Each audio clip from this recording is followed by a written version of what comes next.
Hello दोस्तों, आज हम इस वीडियो में भारत के राष्ट्रीय प्रतीक से संबंधित प्रश्न को देखने वाले हैं। और दोस्तों, अगर आप लोगों को इन प्रश्नों के आंसर पता हैं तो आप लोग कमेंट बॉक्स में कमेंट करके इनके आंसर को दे सकते हैं। तो दोस्तों चलिए स्टार्ट करते हैं आज के अपने पहले प्रश्न पर। दोस्तों, आज का हमारा पहला प्रश्न दिया हुआ है, भारत के राष्ट्रीय ध्वज की लंबाई और चौड़ाई का अनुपात है। Option A 3:2, option B 5:3, option C 3:2, option D 2:3। तो दोस्तों इस प्रश्न का हमारा ऑप्शन सी सही हो जाएगा। भारत के राष्ट्रीय ध्वज की लंबाई और चौड़ाई का अनुपात कितना है? 3:2 है। ठीक है दोस्तों, इसको आप लोग याद रखिएगा। चलते हैं अगले प्रश्न पर। अगला प्रश्न है, भारत के राष्ट्रीय ध्वज की चौड़ाई और लंबाई का अनुपात है। तो दोस्तों इस प्रश्न में पूछा गया है चौड़ाई और लंबाई का अनुपात। तो ऑप्शन दिए हुए हैं 1:2, option B 2:3, option C 3:2, option D 2:1। तो दोस्तों इस प्रश्न का ऑप्शन हमारा बी सही हो जाएगा। भारत के राष्ट्रीय ध्वज की चौड़ाई और लंबाई का जो अनुपात है वह 2:3 है। ठीक है दोस्तों, और ऊपर वाले पहले वाले प्रश्न में था कि भारत की राष्ट्रीय ध्वज की लंबाई और चौड़ाई का अनुपात, तो लंबाई है 3 और चौड़ाई है 2। ठीक है, ये कैसे भी है तो आप लोग इसको याद रखिएगा। चलते हैं अगले प्रश्न पर। अगला प्रश्न दिया हुआ है, भारत के राष्ट्रीय ध्वज के मध्य में बने धर्मचक्र का रंग कैसा है। तो धर्मचक्र का रंग कैसा है? ऑप्शन है आपके पास समुद्री नीला, गहरा नीला, काला या हरा। तो जल्दी इसका आंसर कमेंट करिए। तो इस प्रश्न का ऑप्शन बी सही हो जाएगा। भारत के राष्ट्रीय ध्वज के मध्य में बने धर्मचक्र का रंग गहरा नीला है। ठीक है, इसको आप लोग याद रखिएगा। चलते हैं अगले प्रश्न पर। अगला प्रश्न दिया हुआ है, भारत के राष्ट्रीय ध्वज के चक्र में कितनी तीलियां हैं। ऑप्शन 20, 22, 23 या 24। तो इस प्रश्न का ऑप्शन डी सही हो जाएगा। भारत के राष्ट्रीय ध्वज के धर्मचक्र में कितनी तीलियां हैं? टोटल कुल 24 तीलियां हैं। ठीक है दोस्तों, इसको आप लोग याद रखिएगा। चलते हैं अगले प्रश्न पर। अगला प्रश्न दिया हुआ है, स्वतंत्र भारत के राष्ट्रीय ध्वज का डिजाइन निम्नलिखित में से किसने बनवाया था। आपके पास ऑप्शन दिए हुए हैं रविंद्रनाथ टैगोर, पिंगली वेंकैया, महात्मा गांधी या बंकिम चंद्र चटर्जी। तो दोस्तों इस प्रश्न का ऑप्शन हमारा बी सही हो जाएगा। भारत के राष्ट्रीय ध्वज का डिजाइन पिंगली वेंकैया जी ने बनाया था। ठीक है दोस्तों, इसको आप लोग याद रखिएगा। चलते हैं अगले प्रश्न पे। भारत का राष्ट्रीय गान क्या है? Option A Vande Mataram, option B Saare Jahan से अच्छा, ऑप्शन सी जन गण मन या ऑप्शन डी हिंद देश का प्यारा झंडा। दोस्तों इस प्रश्न का ऑप्शन हमारा सी सही हो जाएगा। भारत का राष्ट्रीय गान क्या है? जन गण मन है। ठीक है दोस्तों, चलते हैं अगले प्रश्न पर।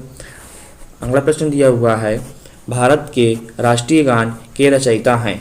आपके पास ऑप्शन दिए हुए हैं सरोजनी नायडू, बंकिम चंद्र चटर्जी, रविन्द्रनाथ टैगोर या अरविंद घोष। तो दोस्तों इस प्रश्न का ऑप्शन हमारा सी सही हो जाएगा। भारत के राष्ट्रीय गान के रचयिता कौन है? रविन्द्रनाथ टैगोर हैं। ठीक है दोस्तों, चलते हैं अगले प्रश्न पर। अगला प्रश्न है हमारा, राष्ट्रीय गान जन गण मन सर्वप्रथम कब और कहाँ गाया गया था। आपके पास ऑप्शन दिए हुए हैं 1911 कोलकाता में, 1931 कोलकाता में, 1950 दिल्ली में, 1896 कोलकाता में। तो दोस्तों इस प्रश्न का हमारा ऑप्शन ए सही हो जाएगा। भारत का जो राष्ट्रीय गान है यह सर्वप्रथम 1911 इसको कोलकाता में गाया गया था। कहाँ? इसको जो है सर्वप्रथम कोलकाता में इसको गाया गया था। ठीक है दोस्तों, इसको आप लोग याद रखिएगा। चलते हैं अगले प्रश्न पर। अगला प्रश्न दिया हुआ है, भारत के राष्ट्रीय गान जन गण मन को संपूर्ण रूप से गाने में कितना समय लगता है। Option 50 second, 55 second, 52 second, 60 second. तो दोस्तों इस प्रश्न का हमारा ऑप्शन सी सही हो जाएगा। भारत के राष्ट्रीय गान जन गण मन को संपूर्ण रूप से गाने में कुल 52 सेकेंड का समय लगता है। ठीक है दोस्तों, 52 सेकंड का समय लगता है। ठीक है दोस्तों, चलते हैं अगले प्रश्न पर। अगला प्रश्न दिया हुआ है, अगला प्रश्न है कि भारत का राष्ट्रीय गीत के रचयिता हैं रविन्द्रनाथ टैगोर, बंकिम चंद्र चटर्जी, सर मोहम्मद इकबाल या डी सरोजनी नायडू। तो दोस्तों इस प्रश्न का हमारा ऑप्शन बी सही हो जाएगा। भारत का जो राष्ट्रीय गीत है उसके रचयिता कौन है? बंकिम चंद्र चटर्जी हैं। ठीक है दोस्तों, इसको आप लोग याद रखिएगा। चलते हैं अगले प्रश्न पर। अगला प्रश्न है हमारा, भारत के राष्ट्रीय गीत के गायन की अवधि है। भारत के जो राष्ट्रीय गीत है उसके गायन की अवधि है। ऑप्शन आपके पास दिए हुए हैं 52 सेकंड, 60 सेकंड, 65 सेकंड या 90 सेकंड। गलती से मिस्टेक है यहाँ, यहाँ क्या होगा 90 सेकंड। तो दोस्तों इस प्रश्न का जो हमारा आंसर है वह है ऑप्शन सी। भारत का जो राष्ट्रीय गीत है उसको गाने में कुल 65 सेकंड का समय लगता है। कितना लगता है? 65 सेकंड का समय लगता है। ठीक है दोस्तों, इसको आप लोग याद रखिएगा। चलते हैं अगले प्रश्न पर। अगला प्रश्न दिया हुआ है, भारत का राष्ट्रीय गीत है। तो भारत का राष्ट्रीय गीत आपके पास ऑप्शन दिए हुए हैं, सारे जहां से अच्छा हिंदुस्तां हमारा, ऑप्शन बी जन गण मन अधिनायक जय है, या ऑप्शन सी वंदे मातरम, या ऑप्शन डी हिंद देश का प्यारा झंडा। तो दोस्तों इस प्रश्न का ऑप्शन हमारा सी सही हो जाएगा। भारत के राष्ट्रीय गीत वंदे मातरम है। क्या है? भारत के राष्ट्रीय गीत वंदे मातरम है, जिसके रचयिता बंकिम चंद्र चटर्जी हैं। ठीक है दोस्तों, इसको आप लोग याद रखिएगा। चलते हैं अगले प्रश्न पर। अगला प्रश्न है हमारा, भारत का राष्ट्रीय गीत वंदे मातरम सर्वप्रथम कब गाया गया था। तो दोस्तों आपके पास ऑप्शन दिए हुए हैं 1886 में, 1896 में, 1906 में या 1907 में। तो दोस्तों सर्वप्रथम राष्ट्रीय गीत यह 1896 में गाया गया था। तो इस प्रश्न का हमारा ऑप्शन बी सही हो जाएगा। ठीक है दोस्तों, इस प्रश्न का हमारा ऑप्शन बी सही हो जाएगा। भारत का राष्ट्रीय गीत वंदे मातरम यह सर्वप्रथम 1896 में गाया गया था। ठीक है दोस्तों, चलते हैं अगले प्रश्न पर। हमारा अगला प्रश्न दिया हुआ है, भारत का राष्ट्रीय गीत वंदे मातरम किस स्थान से संकलित है। ऑप्शन आपके पास दिए हुए हैं भारत भारती, कंठोपनिषद, ऑप्शन सी मुंडकोपनिषद या ऑप्शन डी आनंद मठ। तो दोस्तों इस प्रश्न का हमारा ऑप्शन डी सही हो जाएगा। भारत का जो राष्ट्रीय गीत वंदे मातरम है यह आनंद मठ से संकलित है। ठीक है दोस्तों, चलते हैं अगले प्रश्न पर। अगला प्रश्न है हमारा, आकाशवाणी और दूरदर्शन के दैनिक कार्यक्रमों की शुरुआत किससे होती है। ऑप्शन राष्ट्रगान से, राष्ट्रीय गीत से, फिल्मी धुन से या डी संतूर वादन से। तो दोस्तों इस प्रश्न का हमारा ऑप्शन सी सही हो जाए, ऑप्शन बी सही हो जाएगा। ऑप्शन बी राष्ट्रीय गीत, आकाशवाणी और दूरदर्शन के दैनिक कार्यक्रमों की शुरुआत राष्ट्रीय गीत से होती है। ठीक है दोस्तों, इसको आप लोग याद रखिएगा। चलते हैं अगले प्रश्न पर। अगला प्रश्न है हमारा, सारनाथ स्थित राष्ट्रीय स्तंभ का कौन सा भाग राष्ट्रीय प्रतीक चिन्ह के रूप में लिया गया है। ऑप्शन सारनाथ का शीर्ष भाग, सारनाथ का मध्य भाग, सारनाथ का आधार भाग या सारनाथ का पूरा भाग। तो दोस्तों इस प्रश्न का हमारा ऑप्शन जो है ऑप्शन ए सही हो जाएगा। सारनाथ में जो स्थित राष्ट्रीय स्तंभ है उसका शीर्ष भाग भारत का राष्ट्रीय प्रतीक के रूप में लिया गया है। ठीक है दोस्तों, इसको आप लोग याद रखिएगा। चलते हैं अगले प्रश्न पर। दोस्तों अगला प्रश्न दिया हुआ है हमारा, भारत के राष्ट्रीय प्रतीक चिन्ह में कितने शेर दिखाई देते हैं। ऑप्शन 1, 2, 3, 4। तो दोस्तों इस प्रश्न का ऑप्शन हमारा सी सही हो जाएगा। भारत के जो राष्ट्रीय प्रतीक चिन्ह में कुल 3 शेर दिखाई देते हैं। कितने शेर हैं? कुल 3 शेर दिखाई देते हैं। ठीक है दोस्तों, चलते हैं अगले प्रश्न पर। अगला प्रश्न दिया हुआ है हमारा, अगला प्रश्न है, भारत का राष्ट्रीय पशु है। दोस्तों भारत का राष्ट्रीय पशु है। ऑप्शन ए चीता, बी बाघ, सी तेंदुआ या डी सिंह।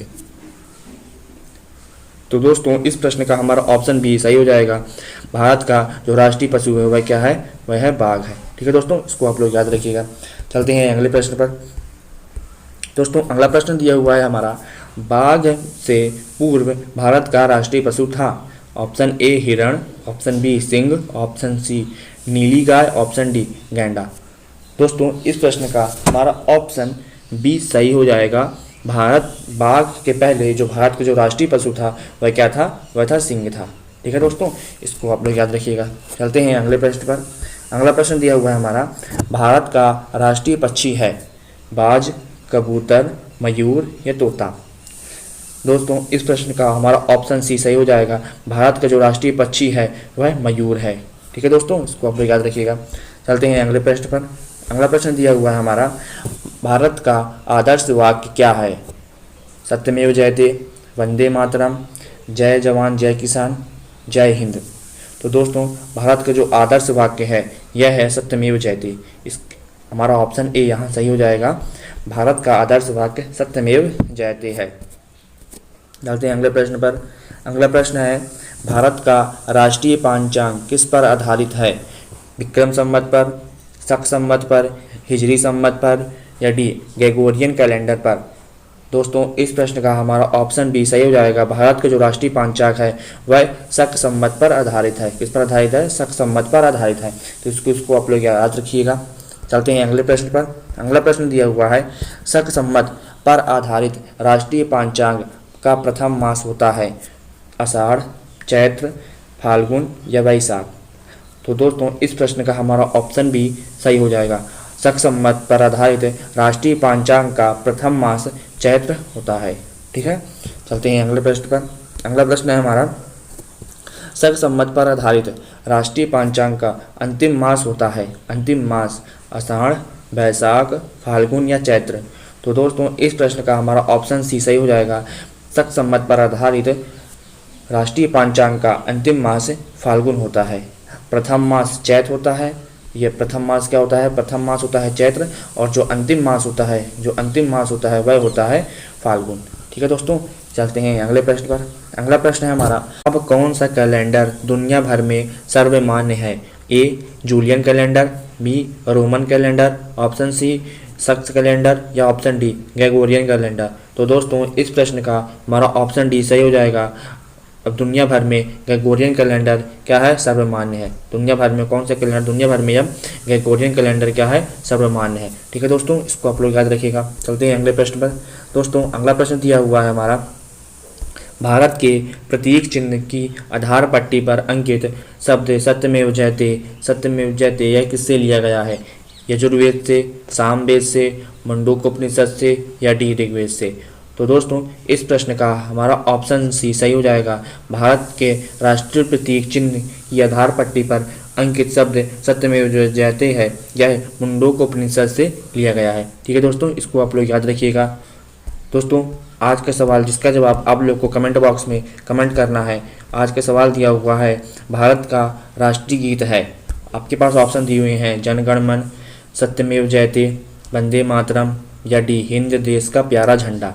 दोस्तों इस प्रश्न का आंसर आप लोग कमेंट बॉक्स में कमेंट करके दीजिएगा ज़रूर। और आप लोग को कमेंट कैसे करना है?